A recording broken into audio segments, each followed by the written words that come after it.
Imagine you wake up tomorrow morning. You check your bank account. The balance hasn't changed. Every dollar is still there. Nobody hacked your account. The government didn't take your money. Your employer paid you exactly what they promised. Yet when you walk into the grocery store, your money suddenly buys less than it did a year ago. A loaf of bread costs more. Coffee costs more. Rent costs more. Insurance costs more. Even dinner at your favorite restaurant feels noticeably more expensive. Most people hear one explanation. They printed too much money. Sometimes that's true. But here's the uncomfortable part. Money can lose value even when the central bank isn't flooding the economy with new cash. That sounds impossible. If nobody is creating huge amounts of money, why does everything still seem to get more expensive? The answer isn't hidden inside a printing press. It's hidden inside the way an entire economy changes over time.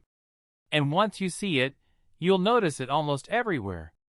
Let's start with a simple question. What gives money value in the first place? It's not the paper. $100 bill costs only a tiny fraction of that amount to produce. Its value comes from trust. We trust that other people will accept it tomorrow. We trust businesses will exchange goods for it. We trust employers will pay us with it. Money is, in many ways, a shared agreement. But that agreement depends on something else. Purchasing power. Money isn't valuable because you own it. It's valuable because of what it allows you to buy. And here's where the story begins to change. Imagine a small town with one bakery. The bakery makes 100 loaves of bread every day. Now imagine the town suddenly doubles in population. No new bakery opens. No additional bread is baked. The amount of money hasn't changed much. But demand has. More people are now competing for the same 100 loaves. The baker notices the shelves empty earlier each morning. So the next day, prices rise slightly. Not because more money was printed. Because more people wanted the same limited product. Now multiply that simple idea across an entire economy. Housing. Cars. Electricity. Healthcare. Air travel. Concert tickets. College tuition. When demand grows faster than supply, prices naturally begin moving upward. Money hasn't necessarily become weaker. Competition has become stronger. Now consider another force. Productivity. Imagine workers suddenly become much more productive thanks to new technology. Factories build products faster. Software replaces repetitive tasks. Transportation becomes more efficient. Normally, greater productivity helps lower costs. Consumers benefit. But productivity doesn't improve equally across every industry. A smartphone can become cheaper to manufacture. Healthcare often can't. Housing in crowded cities can't magically double overnight. Some parts of the economy become incredibly efficient. Others remain limited by land, labor, regulations, or physical constraints. Those bottlenecks matter. Because inflation doesn't require every price to rise equally. Only enough important prices moving upward over time. Then there's energy. Almost everything in modern life depends on it. Factories use it. Trucks burn it. Airplanes rely on it. Farmers need it. If energy becomes more expensive because of global events, supply disruptions, or geopolitical tensions, businesses suddenly face higher costs. Most businesses don't simply absorb those costs forever. Eventually they pass part of them to customers.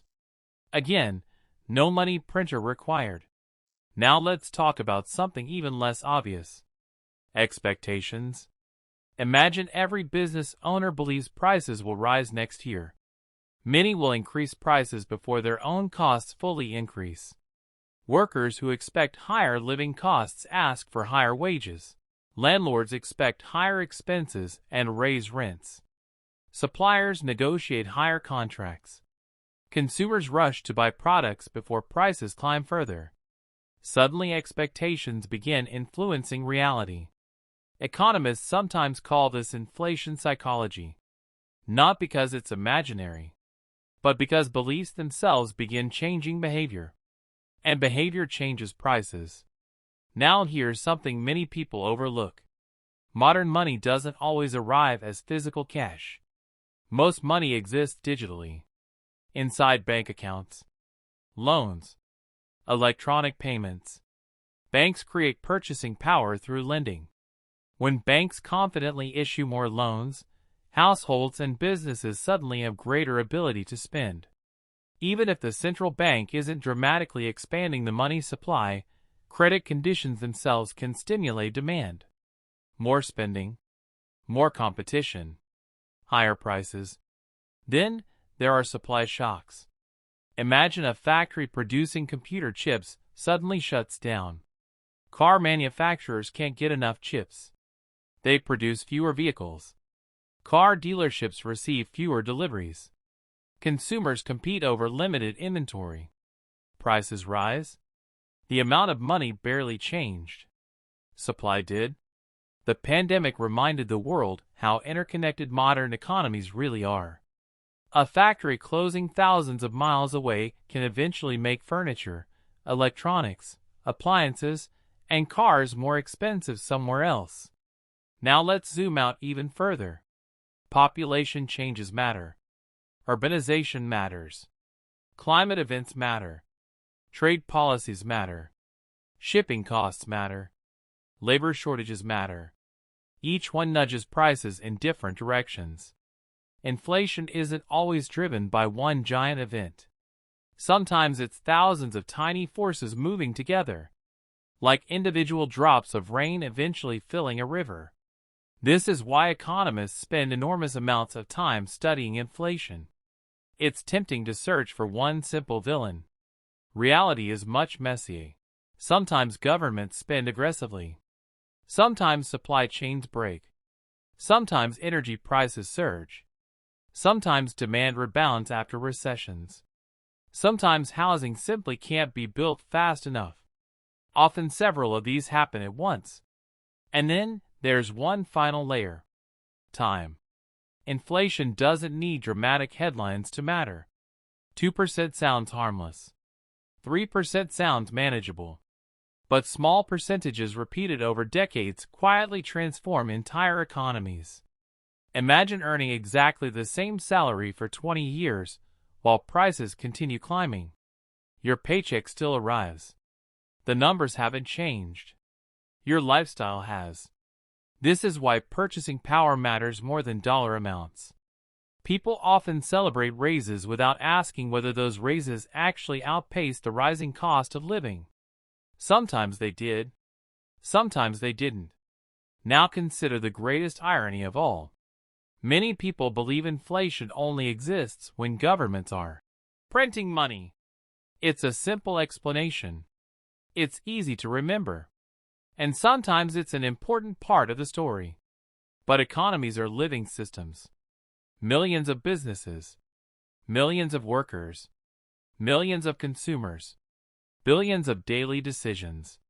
Prices constantly adjusting as supply, demand, technology, expectations, energy, labor, credit, and global events interact with one another. Money doesn't exist in isolation. It exists inside that constantly changing system, which means the value of money isn't determined only by how much exists. It's determined by what that money is competing to buy. And perhaps that's the most important idea of all. Every dollar in your wallet is really a claim on the world's goods and services. If those goods become scarcer, if demand becomes stronger, if costs rise, or if expectations shift, that claim quietly becomes a little smaller, even though the dollar itself never changed. So the next time someone says, "Prices are rising because they printed money," remember that they're describing only one piece of a much larger puzzle. Because money can lose value without a single printing press running faster. Not because the paper changed, but because the world around it did. And maybe that's the strangest part of modern money. The value in your wallet isn't really stored inside the paper. It's constantly being negotiated by millions of people you'll never meet, making decisions you'll never see, in an economy that's always moving whether you notice it or not.